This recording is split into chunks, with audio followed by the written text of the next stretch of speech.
daruun ulfaata ta'uu himan. Gareen shororkeessaa juuntaa mo'amee erga xaxatee naannootti galee booda daangaa Affaar seenee daa'immanii fi dubartoota dabalatee hedduun ajjeefamaniiru. Balaa dooniitiin godaantonni jaduu fi kasoddomtaan dhabamu kanaaf oduu dabalatan waliin tura an Asli Galgalo.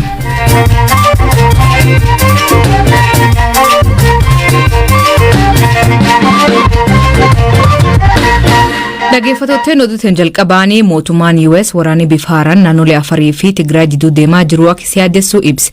Mootummaan naannoo Afaar waraan bifa haaraa kaa'ee namoonni 100,000 lakkaa'aman qe'ee buqqa'anii rakkoo keessa jiranii jedhe.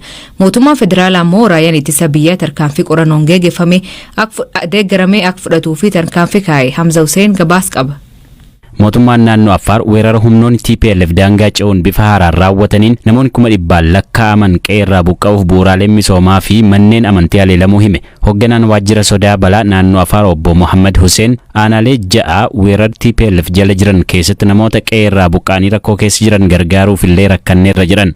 በርግንታው በኢትዮጵያ ላይ ከፍቶ የነበረውን አደጋ ከተቀለበሰና ወደ ክልሉ ከተመለሰ በኋላ gareen shororkeessaa juuntaa mo'amee erga xaxatee naannootti galee booda as deebi'uun qabiyyee kiyya kanaan duraa jechuun daangaa Affaar seenee aanaalee 6 weeraree jira.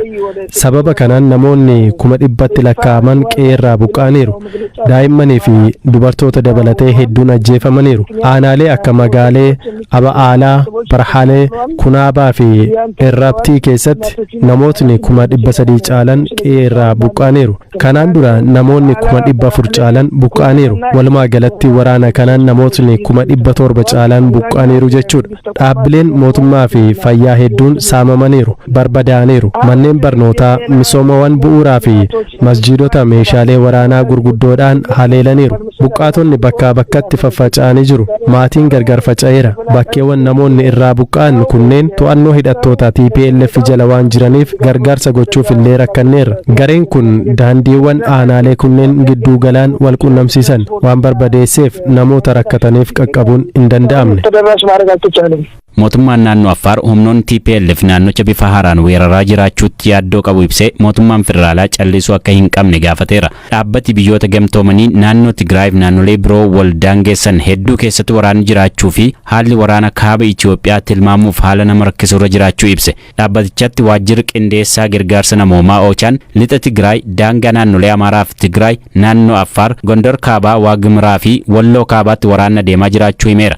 Dabalataan naannoo Tigraay kibba lixa magaalaa Shiraaroo, Walqaayitti Xagadee akkasumas karaa lixa naannochaan naannawa Humaraatti waraanna deemaa jiraachuu hime jaarmiyaan kun. Mootummaan federaalaa gamasaan tuttuqqaa gareen TPLF taasisaa jiruuf raayyaan ittisa biyyaaf humnootiin nageenya naannolee tarkaanfii qorannoo irratti hundaa'e akka fudhachuu danda'u kallattii kaa'eera. Kallattiin kun kakaa'ame wayita ministeerri muummee Itoophiyaa Abiy Ahmad qondaaltota mana maree nageenyaa federaalaa fi pirezidaantota naannolee waliin haala nageenya biyyaalessaa irratti mari'atan ture. Waajjirri ministeera dhimma alaa US ammoo kaaba Itoophiyaa daangaa naannoo Affaarii fi Tigraayitti waraanni haaraan deebi'ee galuutti yaaddoo ibseera. Dubbii himaan waajjirichaa Ned Price kamisa darbe gaazexeessitootaaf ibsa kennan keessatti naannoo Affaaritti waraanni akka haaraatti eegaluun akkaan yaachisaadha jedhan. Ned Price manni maree ministeerotaa labsii yeroo ariifachiisaa ji'oota 6 labsamee ture. Ji'a sadaffaa isaa irratti akka ka'u murteessuu isaa mootummaan Ameerikaa faara gaariin simata jedhaniiru. Sagantaan nyaataa addunyaa dhaabbata biyyoota gamtoomanii gamasaan kaaba Itoophiyaatti beelli hamaan mudachuu akka malu akeekkachiiseera. Naannochi gama nyaataan haala keessa jiru irratti qorannoo adeemsiseen naannoo tokko tokkotti daa'imman ganna 5 gadii keessaa dhibbeentaan 25 ol hanqina nyaata gahaa keessa jiru. Kun ammoo ka UN ni mudata jedhee ture dhibbeentaa 15 ol.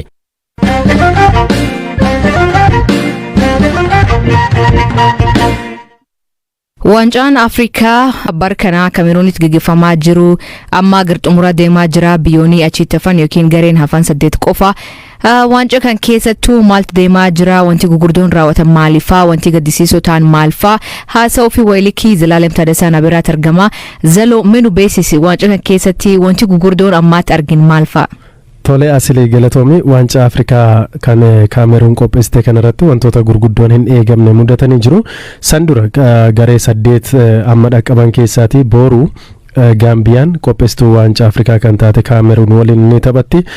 Kana kan adda godhu Gaambiyaan yeroo jalqabaaf waancaa Afrikaatiif darbite sanummoo gara 8tti makachuu dandeessee jirti jechuudha. Leenjisaan Gaambiyaa Tom Saintfiet jedhamanii abjuu keenya kana asumarratti hin dhaabnu gara xumuraatti fiduudhaaf ni taphanna jedhanii jiru. Gaambiyaan sadarkaa kanarra ni geessi jedhee eegeen jiru. Giiniidhaan 1-0 injifatteetti kan isheen gara biyyoota 8tti makamuu dandeesse. Gama biraan Burkina Faasoo fi Tuuniiziyaan illee boruun ni taphatani. Gareen kun garee Itoophiyaan keessa turte keessaa kan akka Burkina Faasoo fi kan Kaameruun jechuudha. Gara 8tti warra makamuu danda'an keessaati. Taphni Burkina Faasoo fi Tuuniiziyaas haalaatiin ni eegama. Gama biraatiin Kaameruun waancisa qopheessaa kan jirtu. Komoros waliin taphni gaggeessite waan ajaa'ibsiisaa dorgommii kanarratti mudate ture.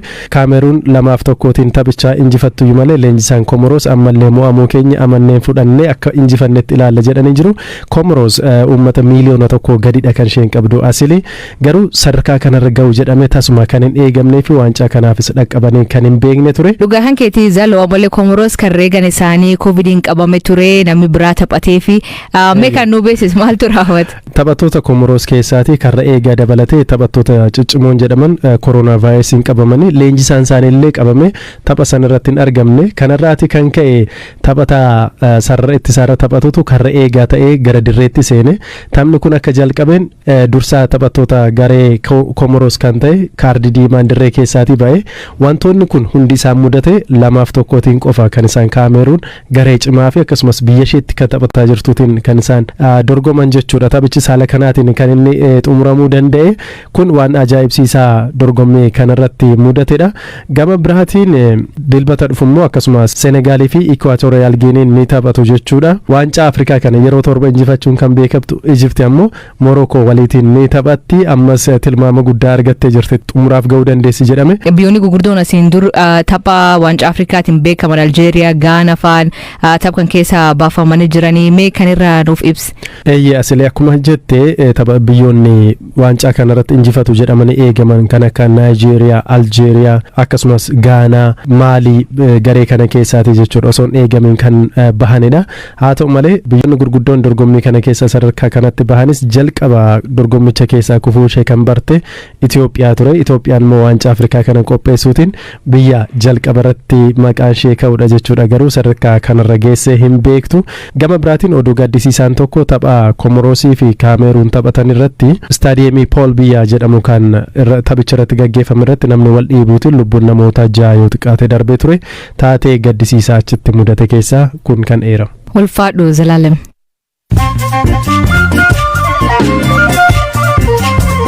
Dhaggeeffattoonni oduu gaggabaaboo addunyaa jalqabaanii Tuuniiziyaatti dooniin godaantota 70 faatee bisaaniin liqimfamtee namoonni 6 du'anii 30 dhabamuu himan. Eegdoti qarqara galaana biyyattii lubbuu namoota 34 baraaruu ibsite. Godaantonni kunneen Masrii, Suudaanii fi Morookoo irraa ba'uu himan. Poolisoonni Iraan namoota 17 kan viidiyoon dharaa nama wareersan yookiin piraank hojjetan miidiyaalee hawaasarraa gadhiisan hidhan. Namoonni kunneen lakkoofsa hordoftoota isaanii guddifachuu fi nama sodaachisanii jedhu poolisiin. Qondaaltonni Iraan intarneetii cimsanii to'achaa jiran. Fonqolcha mootummaa biyyattii hordofee dhaabbati biyyoota Afrikaa lixaa ECOWAS miseensota Burkina Faso addaan kute.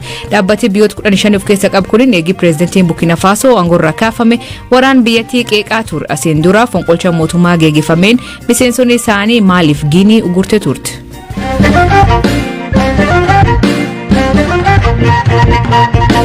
Godin Wallagga Bahaa aanaalee Limuu Galiilaa gidda ayyaana fi guttiin keessatti rakkoo nageenya mudatee namoonni lubbuu dhabuu fi qabeenyi barbadaa'uu jiraatonni himan. Godinichi keessatti wal waraansi yeroo garaagaraa raawwatuun jiraatonni qe'ee isaaniirra buqqa'uun beela fi hiyyummaan dararamaa jiranii jedhan. Ji'a tokkoon dura akkanuma finxaleeyyii namaaraa uummata weeraruun qabeen gubanii kaan saamanii horii isaanii oofachuu ka himu jiraatan aanaa Limuu ka soda nageenyatiif maqaan isaa hin dhahamne gaafate uummanni haala hama keessa jiraachuu hima. Bakka kanatti yeroo baay'ee walitti bu'iinsa ta'a. Guyyaa gaafa wiixataa ganama immoo kan uummanni hin waraanni geggeeffame. Waraana sana kan tuni naannoo warra jedhama sanadha. Isaan naannoo aanaa giddaa sana keessa Alii, Andoodee, Tullugaanaa, bakkoota jedhamu kanarraa wargooranii dhufanii lola baname kanaan lubbuun namaa darbee qabeenyi barbadaa'ee uummanni qabeenya isaa godaanee rakkachaa jiramu. Naannoo kana immoo waraanni bilisummaa Oromoo ni socho'a. Bulchiinsi mootummaa caasaa mootummaa diigameera. Erga ji'a adoolessaatti diigame. Yeroo baay'ee waraana bilisummaa Oromoo fi qaamota amaaraa hidhatanii socho'an kan walitti bu'iinsi ni ta'a. Kanarraan kan ka'e darbanii dhufanii uummanni Oromoo hundumtuu abaawoodhaa isintu nyaachisaa isintu dhugsiisa kan jedhu uummata dhukaasanii kan danda'u baqatee jalaa ba'ee kaan immoo lubbuun darbee kaan immoo qabeenyi kan oomishni baranaa kan mana galee jirus kan diidaas gubatee manca'ee jedhama. Aanaa kana keessa magaalaa Galiilaa qofarra kan caasaan mootummaa jiru kaan gandoota hundarraa diigameera. Waraana bilisummaa Oromoo jedhamu kanatti socho'ee kanaaf amma uummanni rakkoonni keessa jiru qaamni mootummaa kan birmateef hin jiru. Adda guyyaa gaafasiitti hanga irraatti kana kan jiru baqatee kaan laga keessa jira. Gara aanaatti yeroo ol baqatu immoo aanaan waraana qallabaa jirtan qabdu sanyaachisaa jirtu qabdu waan ta'eef finfinneerraa hawaasuu gara keenya adeemnis bakka daandii dhala dhaabatee uummata gadi deebisaa jira. Uummanni mootummaatti iyyates sagaleen isaa hin dhaga'amne waraanni bilisummaa Oromoo jedhamu kunis uummata kanarraa baasuu hin dandeenye gidduutti gaaga'ama guddaa fi hawwatumee jira uummanni. Jireenyi uummataa maal fakkaata maatti? Kan nyaatu kan dhugu hin qabu qabeenya isaa kan gubatee kun immoo diisee baqatee uffata uffatullee fudhatee hin baane. Guyyaa waraanni bilisummaa Oromoo jedhamu kun naannoo kana to'ate kaasee uummanni gaaga'ama guddaa keessa jira. Oomisha qabu gabaatti dhiyeeffatu dhiyeessii magaalaarraa argatu waan akka jireenya ittiin jiraatu kan ammoo bitachuufis yeroo inni bitatee dhufu achiisiin saamama. Waraana bilisummaa wajjin jiraachaa jirtu isaaniin qallabduu isaanis bittuu kan jedhamu kan ka'e hiraaf guddaa keessa jira uummanni. Sanayyuu utuu danda'ee jirudha gaaga'amni caalummoo kunoo irra gahamee asirra gahamee uggura kanaan jiraachaa osoo jiru amma immoo gaaga'amni kun itti dabalame. Sababa kanarraan kan ka'e oomisha isaallee gabaatti hin dhiyeeffanne akkuma sassaabetti midhaan diida keessatti gubate mana keessatti gubate sababa ittisa dhorkaa hin baafattan qabeenya keessa hin jedhamu. Namni garii qaa isaanii irraa buqqaanii bakka bira jiranii jechuun. Hunduma guutummaa guutuutti kan buqqa'ee jiru namni tokkollee keessatti hafee hin jiru carraatti qabeenya isaa deebi'ee ilaallatu hin argamne abdii ittiin deebi'ee gandichitti deebi'ee jiraatu hin qabu qaamni mootummaas hin jiru waan ta'eef ammas rakkoo kana caaluu saaxilamna kan jedhu bakka ta'ee jira. Jiraatan giddaa ayyaanaa kan obboleessi abbaa isa ajjeefame namoonni hedduun haal suukaneessa ta'een ajjeefamuu hima.